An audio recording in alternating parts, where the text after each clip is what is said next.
The transport shuttle shook as it docked with the massive warship floating in space. Katie Martinez pressed her face against the small window and stared at the giant vessel that would be her home for the next 2 years. The Stellar Guardian stretched out like a metal city in the darkness of space. Lights blinked along its hull, and smaller ships moved around it like busy insects. Katie took a deep breath and checked her uniform one more time. The dark blue fabric hung loose on her small frame. At barely 5 feet tall and weighing just over 100 pounds, she looked more like a teenager than a Marine. Her brown hair was pulled back in a tight bun, and her dark eyes showed both excitement and worry. The shuttle door opened with a loud hiss. Katie grabbed her single bag and stepped into the docking bay of the Stellar Guardian. The space was huge, with a ceiling that seemed to go up forever. Ships of different sizes sat in neat rows, and the air smelled of metal and fuel. "Human Recruit Martinez, report to Sergeant Vextar immediately," announced a voice from hidden speakers. Katie walked across the bay, her boots making small clicking sounds on the metal floor. She passed groups of alien beings that made her feel even smaller. The Vorthic warriors stood 8 feet tall with thick, scaly skin that looked like armor. Their yellow eyes watched her with what seemed like amusement. The Zephyrians moved on, 6 thin legs, their bug-like heads turning to follow her movement. The Corvani looked like walking crystals, their bodies catching and reflecting the bright lights of the bay. She found Sergeant Vextar near a row of weapons lockers. He was a massive Vorthak with dark green scales and scars across his face and arms. When he saw Katie approaching, his mouth opened to show rows of sharp teeth and what might have been a smile. "So you are the human they sent us," Vextar said, his voice deep and rough. "I was expecting someone bigger." "Private Martinez reporting for duty, Sergeant," Katie said. Standing as straight as she could, Vextar walked around her slowly, like a predator studying its prey. "You look like a child?" "How old are you, human?" 22 years old, Sergeant." 22. He made a sound that could have been laughter. "I have been fighting for 43 of your years. My youngest warrior is older than you." Other alien soldiers had gathered around to watch. Katie could hear quiet sounds that she thought might be alien laughter. Her cheeks turned red, but she kept her eyes forward. "Well, little human, welcome to the 47th Interspecies Combat Unit," Vextar said. "Try not to die on your first day." He led her to the equipment room where rows of weapons and gear hung on the walls. Katie's eyes widened as she looked at the massive rifles and heavy armor. Everything was built for beings much larger than humans. "Take your gear," Vextar ordered. Katie reached for a standard pulse rifle. The weapon was nearly as long as she, was tall and weighed more than she expected. She struggled to lift it properly, and the other soldiers made more of those laughing sounds. "Perhaps we should give her a smaller weapon," suggested a Zephyrian named Clikther. His voice sounded like insects buzzing. "Maybe something made for children." "No," Vextar said firmly. "She carries the same gear as everyone else, or she does not belong here." Katie gritted her teeth and managed to get the rifle into a carrying position. The weight made her arms shake, but she did not complain. She gathered the rest of her equipment, each piece seeming designed to remind her how different she was from her new squadmates. The first training session took place in a large room with obstacles and targets. Katie watched as the alien soldiers moved through the course with natural grace and speed. The Vorthak used their powerful legs to jump over barriers that came up to Katie's chest. The Zephyrians scuttled up walls and across the ceiling with their multiple limbs. The Corvani simply walked through obstacles, their crystal bodies too hard to be stopped by anything in their path. When Katie's turn came, she had to climb over barriers that the others had simply stepped over. She crawled under obstacles that barely slowed down her squadmates. Her small human hands could barely grip the oversized controls of the training equipment. "Faster, human!" Vextar shouted. "The enemy will not wait for you to catch up." Katie pushed herself harder, but she finished the course long after everyone else. Sweat dripped down her face and her muscles ached from carrying the heavy equipment. During the combat training, things got worse. Katie tried to show the martial arts she had learned on Earth, But her moves looked slow and weak compared to the natural weapons of her squadmates.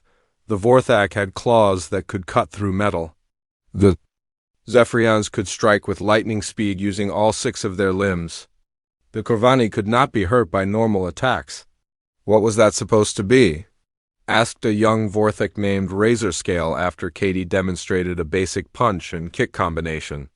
Human combat techniques, Katie replied, trying to sound confident. The aliens looked at each other and made their laughing sounds again. Even some of the Corvani, who rarely showed emotion, seemed amused. Your species survived with those moves? Clickthur asked. How did humans ever become the dominant species on your world? Katie felt her face turn red again. We used tools and worked together. So did we, Vexstar said. But we also had natural weapons. What do humans have? Katie opened her mouth to answer, but no words came out. She looked down at her small, soft hands with their short fingernails. Her teeth were flat and dull compared to the sharp fangs around her. She had no armor, no claws, no natural weapons at all. Nothing, she said quietly. Exactly, Vexstar said. Which makes me wonder why Command decided to waste a spot in my unit on you. The other soldiers went back to their training, leaving Katie standing alone in the middle of the room. She watched them practice moves that she could never copy and use weapons that she could barely lift. That evening, Katie sat in her small quarters staring at the communication screen. After several minutes, she finally activated and called. Home to Earth, her younger brother Jake's face appeared on the screen, smiling widely. Katie, how's space? Are you fighting aliens yet? Not exactly, Katie said, trying to smile back. Still getting used to everything. What are your teammates? Like, are they as tough as they look in the movies? Katie glanced toward her door, beyond which her alien squadmates were probably still making jokes about the weak human. They're very impressive, much stronger than humans. But you're smart, right? That's got to count for something. I hope so, Jake. I really hope so. Mom and Dad wanted me to tell you they're proud of you. First human in an alien combat unit, that's pretty amazing. Yeah, Katie said, though she did not feel amazing at all. I should go. Training starts early tomorrow. Kick some alien butt, sis. After Jake's face disappeared from the screen, Katie sat in the quiet of her room. Through the walls, she could hear the sounds of her squadmates talking and laughing. She wondered if they were still talking about her. She looked at her reflection in the dark window. Small, weak, and completely out of place among these powerful alien warriors. Tomorrow would bring more training, more embarrassment, and more. Proof that humans did not belong in this war, but Katie Martinez had not come this far to give up. Whatever it took, she would find a way to prove herself worthy of the uniform she wore. She just had to figure out how. 3 weeks after Katie arrived on the Stellar Guardian, the ship's alarm systems began screaming through the corridors. Red lights flashed as the crew ran to their stations. Katie jumped from her bunk and grabbed her gear, her heart racing as she tried to keep up with her alien squadmates. Emergency briefing in 5 minutes. Sergeant Vexstar's voice boomed over the communication system. The 47th Combat Unit gathered in the briefing room where a large screen showed a spinning planet covered in green and blue.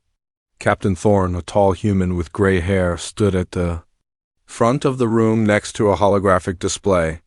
We received a distress signal from Research Station Alpha on Kepler 442b, Captain Thorne began.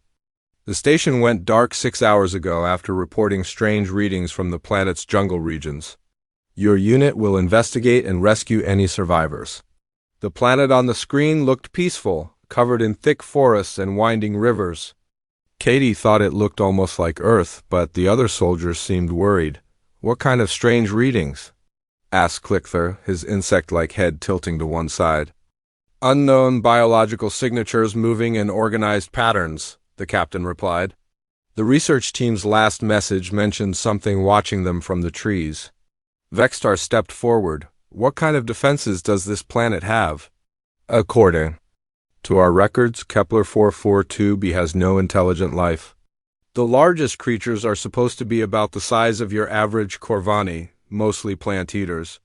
Katie studied the planet more carefully. Something about it made her feel strange, like she was looking at a place she had seen before in dreams. Gear. Up, Vexstar ordered. We drop in 30 minutes.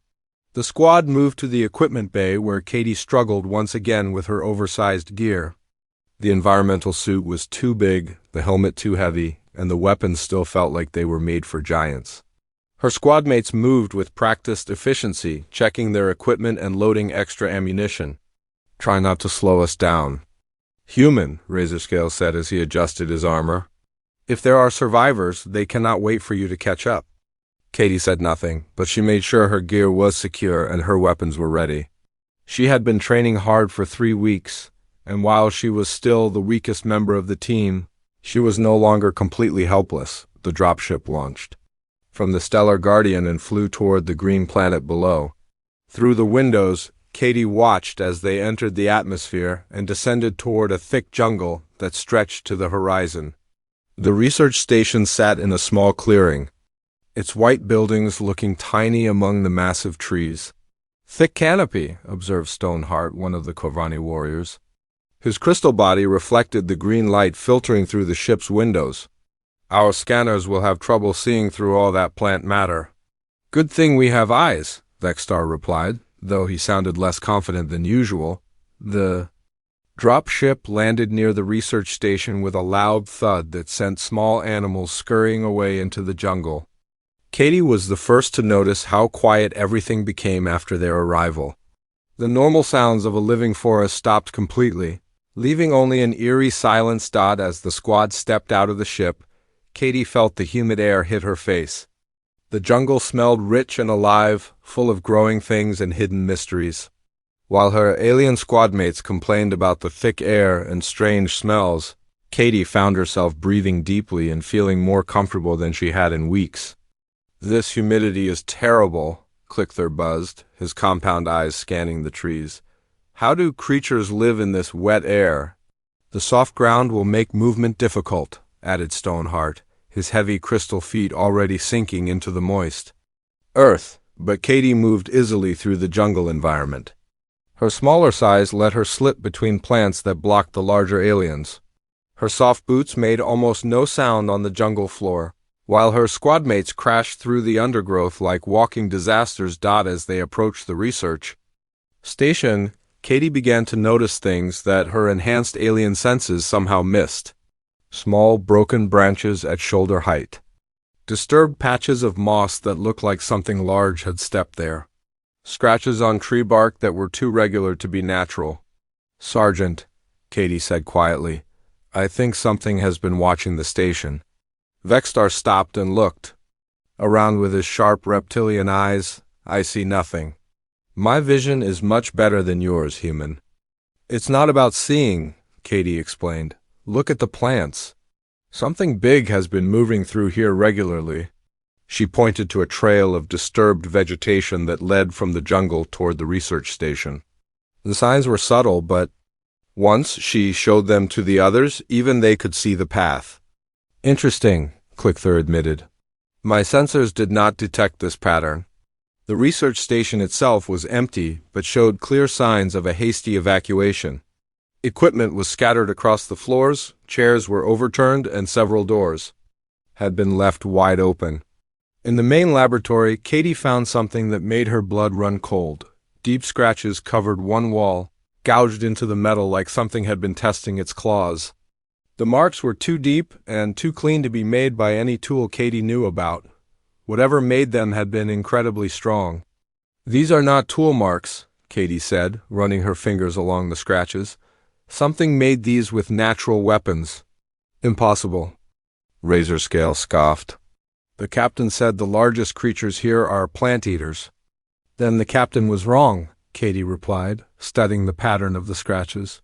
These were made by claws, and whatever has claws this big and sharp is definitely not eating plants. Vexstar examined the marks more closely. Even his warriors' experience could not explain what kind of creature could cut so deeply into reinforced metal. Search the rest of the station, he ordered. Look for survivors or any clues about where the research team went. They found the station's computer system still working, but most of the research data had been deleted. Only a few video logs remained showing nervous scientists talking about unusual readings from the jungle. In the last recording, a frightened woman kept looking over her shoulder as she spoke. "Day 14 of our study," the woman said into the camera. "The biological readings are getting stronger. Dr. Lewis swears something is watching us from the tree line, but we never see anything when we look directly. The local wildlife has gone completely silent around our station." The recording ended abruptly, leaving only static on the screen. As the sun began to set, painting the jungle in long shadows, Katie felt increasingly uneasy. The silence around the station was not natural. In a healthy jungle, there should be hundreds of different creatures making noise. Especially at dusk when many animals became active. "We should set up a perimeter," Katie suggested. "Something is wrong here." "Your human paranoia is showing," Vexstar replied. But he ordered the squad to establish a defensive position anyway. They set up their equipment in the station's main building, with advanced sensors pointing toward the jungle. The alien technology could detect movement, heat signatures, and electromagnetic fields from great distances. Katie felt a little better knowing they had such powerful tools watching for danger. "I will take first watch," Katie volunteered as darkness fell over the jungle. Her squad mates looked at each other with amusement. "Humans have terrible night vision," Clicker pointed out. "Let those of us with superior senses handle the watch." "Actually," Katie said quietly, "humans see better in low light than most people think. We evolved as hunters who worked at dawn and dusk." "Evolved from what?"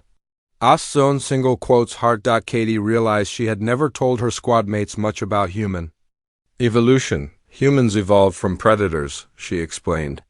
"We hunted other animals for millions of years before we developed technology." The aliens exchanged glances. Most of their species had evolved from prey animals or plant eaters. The idea of a species that started as hunters was foreign to them. "Well, predator or not, our sensors are better than your eyes," Vexstar decided. "Sleep, human. We will wake you if anything happens." But as Katie lay in her sleeping bag, she could not shake the feeling that they were being watched.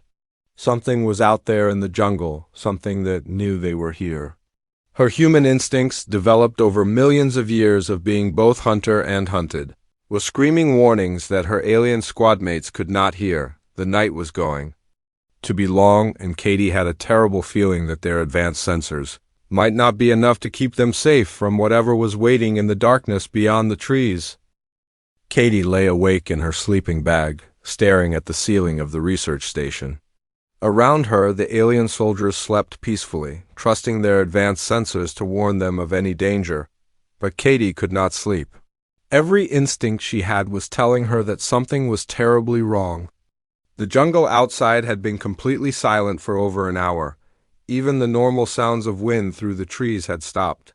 It was like the entire forest was holding its breath, waiting for something to happen. Katie slowly sat up and looked at the sensor displays. The green screens showed nothing unusual.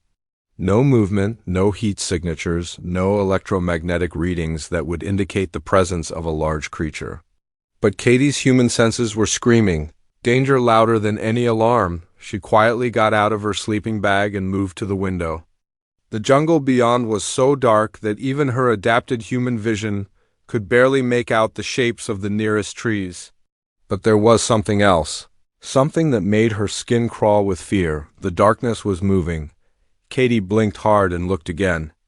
At first, she thought her eyes were playing tricks on her. But as she watched, she could see patches of darkness that seemed to shift and flow like liquid shadow. Whatever was out there was using some kind of camouflage that made it nearly invisible. "Sergeant," Katie whispered. Shaking Vexstar's shoulder, the big Vorthic warrior opened his yellow eyes and looked at her with annoyance. "What is it, human?" "Something is out there." "Something big." Vexstar looked at the sensor screens. "The sensors show nothing." "Go back to sleep. The sensors are wrong," Katie insisted. "Look outside. Really look." Vexstar got up with a heavy sigh and walked to the window. His reptilian eyes were much better than human eyes in the dark, and Katie hoped he would be able to see what she had seen. "There's nothing there," he said after a few seconds, but as he spoke, something massive moved past the window. It was there for just a second, a shadow, darker than the night, and then it was gone. Vextar stepped back from the window, his scales turning pale. "Wake everyone," he ordered quietly. Now, within minutes, the entire squad was awake and armed. Clickther's compound eyes darted around the room while his 6 legs twitched nervously. Stoneheart and the other Corvani stood ready, their crystal bot is reflecting the dim light from the sensor screens. Razorscale and the younger Vorthic warriors had their claws extended and ready for battle. "Sensors still show nothing," reported Clickther, his voice buzzing with worry. "Then our sensors are useless," Vextar replied. "The humans saw something, and so did I." Katie felt a strange mix of pride and terror. Finally, her squad mates were taking her warnings seriously. But she wished she had been wrong about the danger. A sound came from outside, like metal being scraped by something very hard and very sharp. The squad turned toward the noise, weapons ready. Then came another sound, like footsteps, but too heavy and too quiet to be made by any creature they knew. "It is circling the building," Katie whispered. They could hear it moving around the research station, sometimes scratching at the walls, sometimes just the soft sound of something large and careful walking on the jungle floor. Whatever was out there was taking its time, studying them, learning about their defenses. "Why are the sensors not detecting it?" asked Stoneheart. "Maybe it evolved here," Katie said quietly. "Maybe it learned to hide from the kind of sensors the research team was using." The scratching sound stopped. For several long minutes there was complete silence. The squad waited, barely breathing, watching the windows and doors for any sign of the creature. Then the lights went out. The research station's power died completely, plunging them into absolute darkness. Emergency lighting should have turned on automatically, but nothing happened. Even their weapon lights and personal equipment stopped working. "Electromagnetic pulse," Clickther buzzed in panic. "Something is interfering with all our technology." In the darkness, Katie heard the sound of breaking glass. The creature was coming inside. "Everyone stay together," Vextar ordered. "Move toward the back exit." They stumbled through the dark building, trying to stay quiet while moving as quickly as possible. Katie's human night vision gave her a slight advantage, and she guided the others around furniture and equipment they could not see. Behind them, they could hear the creature moving through the building. It was not rushing or making noise. It moved with the patience of something that knew its prey had nowhere to run. They reached the back door and Vextar tried to open it. The electronic lock was dead, and the manual override would not work. They were trapped. "Windows," Katie whispered. Razorscale used his claws to cut through the metal screen covering a small window. One by one, they squeezed through the opening and dropped into the jungle outside. Katie went last, and as she climbed through the window, she felt something brush against her leg. She did not look back. The squad ran into the jungle, crashing through plants and stumbling over roots in the darkness. Behind them, they could hear the creature following. It did not need to hurry. It knew these jungles better than they did, and it had all night to hunt them. "The dropship," Vextar panted as they ran. "We have to reach the dropship." But when they arrived at the landing site, they found their escape route destroyed. The dropship lay on its side, its hull torn open by the same kind of claws that had marked the research station walls. Fuel leaked from the wreckage, and sparks flew from damaged electrical systems. "Communication equipment?" Clickther said desperately, rushing toward the wreck. The creature had been thorough. Every piece of technology that could call for help had been destroyed or damaged beyond repair. They were stranded on an alien world with a predator that seemed to understand exactly how to cut them off from any hope of rescue. It planned this, Katie realized. It watched the research team long enough to learn about their technology. "It knows how we think." "Impossible," Razorscale said. "It is just an animal." As if it had heard him, the creature stepped out of the jungle and into the clearing where their ship had crashed. In the dim light from the sparking wreckage, they got their first clear look at what had been hunting them. It stood 12 feet tall on 4 powerful legs, with 2 arms that ended in claws longer than Katie's entire body. Its skin seemed to shift and change color, blending with the shadows around it until it was hard to tell where the creature ended and the darkness began. Its head was long and narrow, with eyes that reflected the light like mirrors. But the most terrifying thing about the creature was the intelligence in those eyes. This was not a simple predator acting on instinct. This was something that could think, plan, and learn. The creature studied them for a long moment, as if it were deciding which one to kill first. Then it made a sound that was part growl and part something that sounded almost like laughter. It disappeared back into the jungle as quickly as it had appeared, leaving the squad alone with their destroyed ship and their growing fear. "Why did it not attack?" asked Stoneheart. Katie felt sick as she realized the answer. "Because it is not hunting us for food. It is hunting us for sport. It wants us to be afraid first." Vexstar looked at his small human squadmate with new respect and growing horror. "What do we do?" For the first time since arriving on the Stellar Guardian, Katie felt like her squadmates were really listening to her. They needed her human understanding of predator behavior, her millions of years of evolutionary experience with being hunted. "We survive," Katie said quietly. "And we learn to think like it thinks. Because right now, we are not soldiers anymore. We are prey."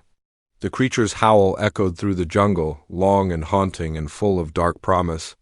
The hunt had begun, and Katie knew that their advanced training and superior technology would not be enough to keep them alive. They would have to become something their civilized alien species had forgotten how to be. They would have to become dangerous. Dawn came slowly to the jungle of Kepler 442b. Katie and her squadmates had spent the night hiding in a thick grove of trees, taking turns on watch while the others tried to rest. None of them had slept well. Every sound from the jungle made them jump, and every shadow looked like it might be their hunter. Katie had been thinking all night about the creature that was stalking them. She watched how it moved, how it planned, how it seemed to know exactly how to hurt them the most. The more she thought about it, the more she realized that this was not just some angry animal defending its territory. "We need to talk," Katie said as the sun finally gave them enough light to see each other clearly. Her squadmates looked terrible. Clickthor's usually bright compound eyes were dull with exhaustion. The Kravani warriors had lost some of their crystal shine, and even the tough Vorthix showed signs of stress. Razorscale kept looking over his shoulder, and Vexstar's scales had stayed pale since their encounter with the creature. "What is there to talk about?" Vexstar asked tiredly. "We are trapped on this world with a monster that wants to kill us." "That is exactly what we need to talk about," Katie replied. "Because I do not think it wants to kill us. Not yet." The others stared at her. Stoneheart was the first to speak. "Explain." Katie stood up and began pacing, the way she always did when she was working through a difficult problem. "Think about what happened last night. The creature had multiple chances to attack us when we were confused and in the dark, but it did not. It let us escape." "Maybe we were lucky," suggested Clickthor. "No," Katie said firmly. "This creature is smart. It destroyed our technology first, then our escape route. It cut us off from help before it ever showed itself to us. That is not luck. That is strategy." Vexstar nodded slowly. "You think it is playing with us?" "Not playing," Katie corrected. "Hunting.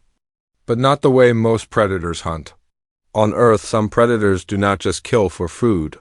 They hunt for practice, to test themselves, to learn about their prey." She stopped pacing and looked at each of her squadmates. "This creature has been studying us since we arrived. It learned how our sensors work, how our technology functions, how we think and react. It is not just hunting us, it is learning from us." "Learning what?" asked Razorscale nervously. "How to hunt others like us," Katie said quietly. "If a rescue ship comes looking for us, or if more military units are sent to this planet, this creature will be ready for them. It will know all our weaknesses." The squad fell silent as they understood what Katie was saying. They were not just fighting for their own lives. They were fighting to prevent this creature from becoming an even more dangerous threat to anyone else who came to this world. "So what do we do?" Vexstar asked. Our weapons barely scratched it, our technology is useless, and it knows this jungle better than we ever will. Katie sat down on a fallen log and looked out into the green maze of trees around them. We stop thinking like soldiers and start thinking like survivors. We use what the creature does not expect us to have, which is what? Clickthur asked. Human knowledge about being hunted, Katie said. My species spent millions of years being both predator and prey. We learned how to survive when bigger, stronger, faster creatures wanted to kill us. Katie began to explain things that her alien squad mates had never needed to learn. She told them about persistence hunting, where humans would chase prey for hours or even days until the animal collapsed from exhaustion. She explained how early humans would use the environment as a weapon, leading dangerous animals into traps or over cliffs. But most importantly, Katie said, humans learned to understand the minds of the creatures that hunted them. We learned to predict what they would do next. You can predict what this creature will do? Stoneheart asked hopefully. Maybe, Katie said. It is testing us right now.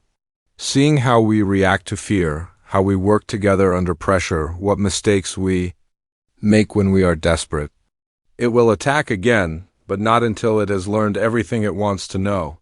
As if summoned by her words, they heard the creature's howl echoing through the jungle. It was closer than before, and it seemed to be coming from multiple directions. At once, it is trying to confuse us about where it is, Katie said calmly. Classic predator behavior. Make the prey panic and run in different directions. So we stay together, Vexstar decided. Yes, but we also need to start teaching it that we are not easy prey, Katie said. We need to show it that hunting us comes with a cost. Katie led them through the jungle using paths that would make it harder for the large creature to follow. She chose routes through thick undergrowth where the creature's size would work against it, and avoided open areas where it could use its speed and camouflage when they stopped to rest near a stream. Katie began setting up what she called surprises for their hunter. She used sharp sticks and heavy rocks to create simple traps along the paths they had traveled. The traps would not kill the creature, but they might hurt it enough to make it more careful. Will these actually work? Asked Razorscale, as he helped Katie position a deadfall trap. Maybe not, Katie admitted, but they will teach the creature that following us is dangerous. Right now it thinks we are helpless. We need to change that. Over the next few hours, Katie continued to share her knowledge of survival and predator behavior. She taught them how to mask their scent by rolling in mud and certain plants. She showed them how to move through the jungle without leaving obvious tracks. Most importantly, she taught them how to watch for the signs that they were being followed. There, Katie whispered, pointing to a tree about 50 yards behind them. See how that branch is moving differently from the others? That is not wind. The alien soldiers looked where she was pointing. At first they saw nothing unusual, but gradually they began to notice the subtle signs of something large moving through the canopy above them. It has been following us for the last hour, Katie said quietly. Staying parallel to our path, probably getting ahead of us to set up an ambush.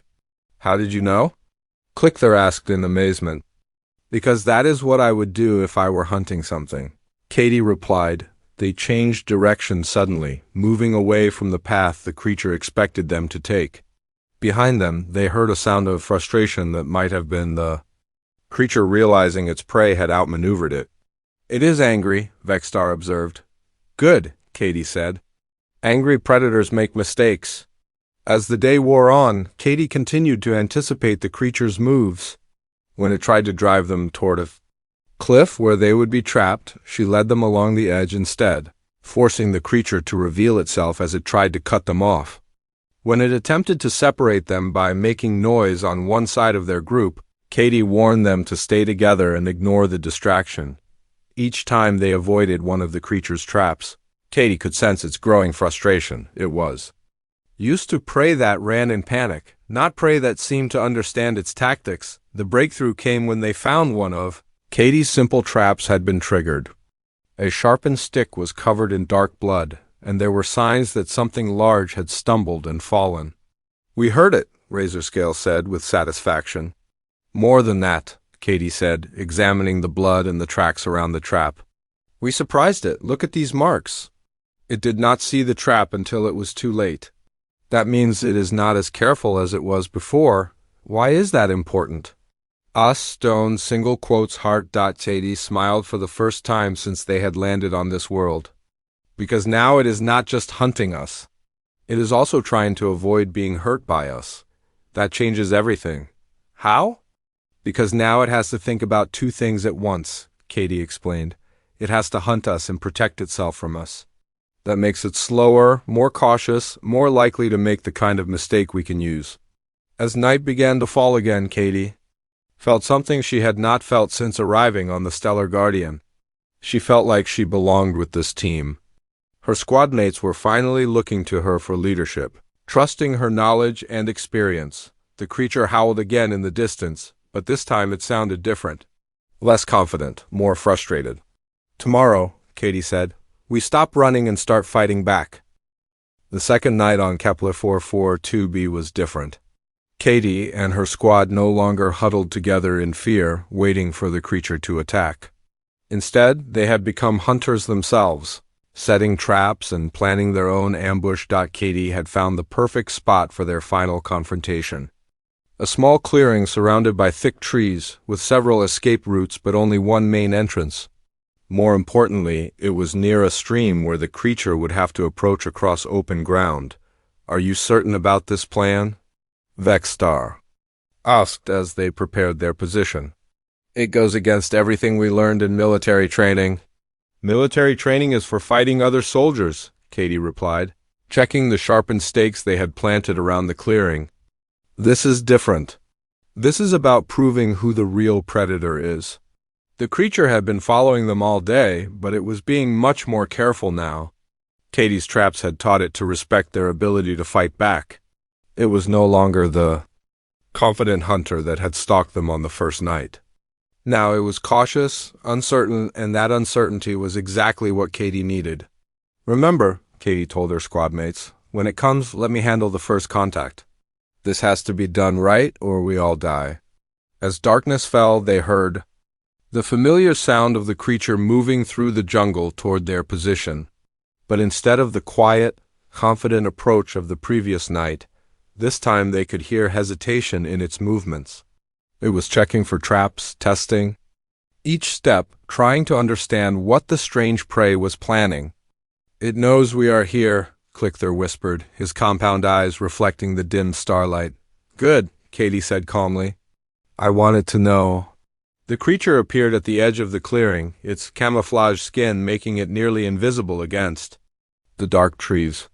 For several long minutes, it stood perfectly still, studying the area for signs of danger. Katie could feel its intelligent eyes examining every shadow, every possible hiding place. Then Katie did something that shocked her alien squad mates. She stood up and walked into the center of the clearing, completely exposed and apparently defenseless. Katie, no! Vexstar hissed, but she ignored him. The creature stepped forward, surprised by this unexpected behavior. It had been hunting prey that ran and hid, not prey that walked calmly into the open. Katie could see its confusion in the way it moved. Uncertain whether this was a trap or if the small human had simply given up. Katie stopped in the middle of the clearing and looked directly at the massive predator. She did not run, did not show fear, did not make any of the submissive gestures that prey animals usually made when confronted by a superior predator. Instead, she stared into its mirror-like eyes and did something that no prey animal had ever done to this creature. She showed her teeth in what humans called a smile, but what any predator would recognize as a threat display. The creature froze. In its long life of hunting, it had never encountered prey that looked back at it with the confidence of another apex predator. This small, soft creature was displaying the kind of fearless aggression that only came from something that was used to being at the top of the food chain. Katie began to move, but not away from the creature. She moved in a slow circle around it, maintaining eye contact, marking territory the way a dominant predator would when establishing its hunting grounds. She picked up a fallen branch and scratched marks in the dirt, the same kind of territorial markers the creature itself had been leaving around the jungle. The creature's head tilted as it tried to understand what was happening. This behavior was completely outside its experience. Prey animals ran or fought or hid. They did not challenge territorial claims or make threat displays. "What is she doing?" Razor Scale whispered from his hiding place. "Something impossible," Vexstar replied. But his voice was filled with amazement rather than fear. Katie continued her slow circle around the creature, never breaking eye contact, never showing the slightest sign of fear or submission. She was communicating in a language older than words, the ancient language of predator recognition that existed between all apex hunters. The creature took a step back. For the first time since they had encountered it, the massive predator was showing uncertainty. It had expected to face frightened prey, but instead it was facing something that acted like an equal, something that claimed the same right to hunt in these jungles. Katie stopped her circling and stood perfectly still, watching the creature with the patient confidence of a hunter waiting for the right moment to strike. She was not trying to attack it or escape from it. She was establishing herself as another apex predator, demanding the respect that one dangerous creature gives to another. The creature made a low rumbling sound that might have been confusion or recognition. It took another step back, its camouflage skin shifting colors as it tried to decide what to do with this unprecedented situation. Katie reached slowly into her pack and pulled out her combat knife. The weapon was tiny compared to the creature's massive claws, but she held it with the casual confidence of someone who knew how to use it. She scratched a line in the dirt between herself and the creature, marking a boundary that said this far and no farther. The creature looked at the line in the dirt, then back at Katie's unwavering stare. In its alien mind, it was processing something that challenged everything it understood about the relationship between hunter and prey. For several more minutes, the two apex predators studied each other across the small clearing. Katie could feel the creature's intelligence working, trying to categorize her as either threat or prey. The fact that it was taking so long to decide told her that her strategy was working. Finally, the creature made its choice. It stepped back from Katie's territorial line and made a sound that was part growl and part something that sounded almost like respect. It was acknowledging her claim to be a fellow predator, accepting that she had the right to hunt in these jungles. Katie nodded, slowly accepting the creature's acknowledgement. She maintained eye contact for a few more seconds, then deliberately turned her back on the massive predator and walked toward her hidden squadmates. It was the ultimate display of confidence, showing that she did not consider the creature a threat to her back. The creature watched her go, then melted back into the jungle as silently as it had appeared. But before it disappeared completely, it left something behind. Scratched into the dirt near the territorial line Katie had drawn were fresh claw marks. But these were different from the aggressive marks they had seen before. These were respectful. The kind of marks one predator leaves to acknowledge another's territory. Katie's squadmates emerged from their hiding places, staring at her with a mixture of awe and disbelief. "How did you know that would work?" Vexstar asked. "Because at the core, all apex predators understand the same basic rules," Katie explained. "Respect strength, acknowledge territory, and recognize when you are facing another hunter instead of prey. But you are so much smaller than it," Clickthor pointed out. Katie smiled. "Size is not everything. My species learned to hunt creatures much larger than ourselves. We did it by being smarter, more persistent, and more dangerous than anything else on our world." That creature recognized something familiar in me. Over the following days, they encountered the creature several more times, but the meetings were different now. The massive predator would appear at the edge of their camps, watch them for a while, then disappear again. It was no longer hunting them. It was simply keeping track of the other apex predators in its territory. When the rescue ship finally arrived, Katie was able to guide it to a safe landing site by communicating with the creature through the territorial markings they now shared. The alien predator even helped by driving away some smaller scavengers that might have threatened the rescue operation. As they prepared to leave Kepler 442b, Vextar approached Katie with something he had never shown her before, genuine respect. I owe you an apology, the big Vorthak said. I thought humans were weak because you have no natural weapons, no armor, no obvious predatory features. We do not need them, Katie replied. Humans became apex predators by being smart enough to make any environment our hunting ground and confident enough to face any challenge. Sometimes the most dangerous predator is the one that does not look dangerous. Back aboard the Stellar Guardian, Katie found herself in an unexpected position. Instead of being the squad's weakness, she had become their most valuable member.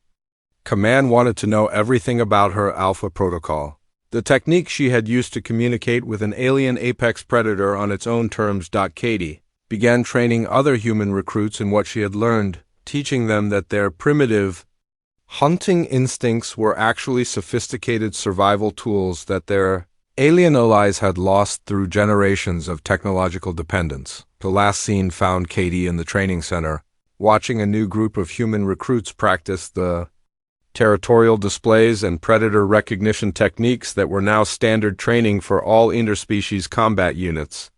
The galaxy is full of dangers that technology cannot solve, she told the recruits. But humans have something that no amount of advanced equipment can replace. We remember what it means to be dangerous. As she spoke, several alien officers watched from the observation deck, no longer laughing at the small human.